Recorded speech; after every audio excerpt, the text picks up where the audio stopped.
ইসলাম একটা dress code দিয়েছে, 4টা নিয়ম মেনে যদি নারীরা ড্রেস পরে যে কোনো ড্রেস পরতে পারবে, কবুল করে নিবে কে? মায়েরা খেয়াল করে শুনেন, আপনাদের ড্রেস কেমন হবে? নাম্বার 1, আপনার পুরো দেহটা ঢাকা থাকতে হবে। যে ড্রেস পরবেন, you should cover your whole body. শুধু হাতের এই 2 কবজি আর চেহারা খোলা রাখতে পারবেন, তবে চেহারা ঢেকে রাখা উত্তম। একজন মহিলা বোরকা পড়ছে কিন্তু চেহারা খোলা, তার হেজাব হয় নাই, পর্দা হয় নাই, এটা বলা যাবে?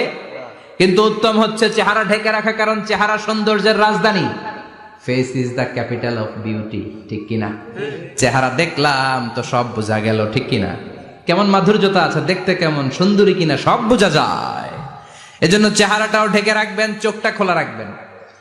বিশ্বনবীর স্ত্রী উম্মে সালামা বলে, দেখার জন্য আমার 2 চোখের দরকার নাই, লাগবে 1 চোখ। উনি আরেক চোখের মধ্যে আরেক কাপড় দিয়ে রাখতেন, এমনি তাকাইতেন। সাহাবারা বলতেন, উনারে দেখলে আমরা দিতাম দৌড়, ভয় লাগতো। চোখ একটা দেখা যায় আর একটা খোলা, ওনারা দেখে আমরা এদিক সেদিক পালিয়ে যেতাম। আবার অনেক মহিলারা পা ঢাকে না, পা কিন্তু পর্দার অন্তর্ভুক্ত। সব সময় মেয়েরা পা মোজা পরে বেরোতে হবে, পা দেখানো যাবে না। হাদিসে এসেছে শুধু হাত এতটুকু, পা কিন্তু পর্দার অন্তর্ভুক্ত। উম্মে সালামা বললেন, ইয়া রাসূলুল্লাহ, আমরা তো হাঁটতে গেলে অনেক সময় পা দেখা যায়। বিষ্ণু বললেন, তাই? তাহলে 1 বিঘত নিচ দিয়ে কাপড় বাড়াও। উম্মে সালামা বললেন, জোরে হাঁটলে তো তারপরও দেখা যাবে। বিষ্ণু বললেন, 1 হাত বাড়াও, ধুলাবালি সহ টানবা, তারপরও পায়ের 1 ইঞ্চি দেখানো যাবে। তাহলে ড্রেস কোডের প্রথম নিয়ম হচ্ছে পুরো দেহ ঢাকবেন। 2 নম্বরের নিয়ম, পোশাক ঢিলে ঢালা হবে না টাইট ফিটিং? আরো জোরে বলেন। আছি আমরা কোন জামানায়, লাজ শরম গেছে হারায়, পাতলা শাড়ির বাহার, পাখি ড্রেস লেহেঙ্গা, পোশাক দেখে নারীর লাজে মরে যাই। হায় হায়, আছি আমরা কোন জামানায়, লাজ শরম গেছে হারায়, ঠিক কিনা? লাজ শরমের বালাই নেই। ঢিলে ঢালা হবে, টাইট ফিটিং হতে পারবে না। মোটা কাপড়ের হবে, এরকম মোটা হবে, মোটা কাপড়, কিচ্ছু দেখা যায় না, বাইনোকুলার দিয়েও দেখা যাবে না। আবার ঢিলে ঢালা আছে না নাই? আমরা পুরুষরা যে এটা পরি, এটা দিয়ে 3 মহিলার কাপড় হয়, ঠিক কিনা? কাপড় পরতে চায় না তারা, ওদের পোশাক আমরা নিয়ে নিছি। তার মানে ঢিলে ঢালা হবে, মোটা কাপড়ের হবে, টাইট ফিটিং হতে পারবে।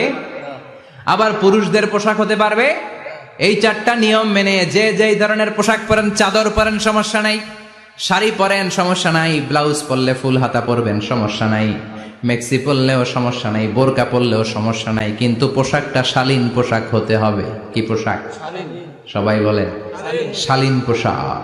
পুরুষদের পোশাক পরা যাবে না, কারণ বিশ্বনবী লানত করেছেন ওই নারীদেরকে, যেই নারীরা পুরুষদের মতো সাজতে চায়। এরকম আছে না নাই? দেখলে বোঝা যায় না কোনটা ছেলে কোনটা মেয়ে, আছে না নাই? এক লোক, একটা গল্প শোনাই আপনাদের। এক লোক এক বাগানে গিয়েছে, যে দেখে বাগানে কিছু ছেলে মেয়ে খেলাধুলা করে, কিন্তু ছেলে মেয়েদের পোশাক দেখে বোঝার উপায় নাই কোনটা ছেলে কোনটা মেয়ে। শুনতেছেন?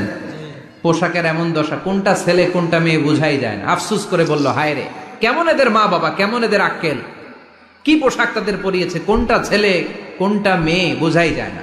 পাশে এক ভদ্রলোক বসা ছিল, রেগে মেগে আগুন, এই মিয়া সাবধানে কথা বলেন, জানেন এগুলো আমার সন্তান, আমার সন্তান এগুলো। লোক তো ভয় পেয়ে গেছে, তাই নাকি? ও তাহলে আপনি এদের বাবা? এবার লোকটা রেগে মেগে বলে, আমি আপনার কি চোখ নেই, আমি বাবা হইতে যাবো কেন, আমি তো এদের মা। তার মানে কোনটা ছেলে কোনটা মেয়ে যেমনি বোঝা যায় না, কোনটা বাবা কোনটা মা এটাও বোঝা যায় না। এরকম আছে না নাই? ছেলেরা পরবে ছেলেদের পোশাক, মেয়েরা পরবে মেয়েদের পোশাক। চিল্লায় বলেন ঠিক কিনা?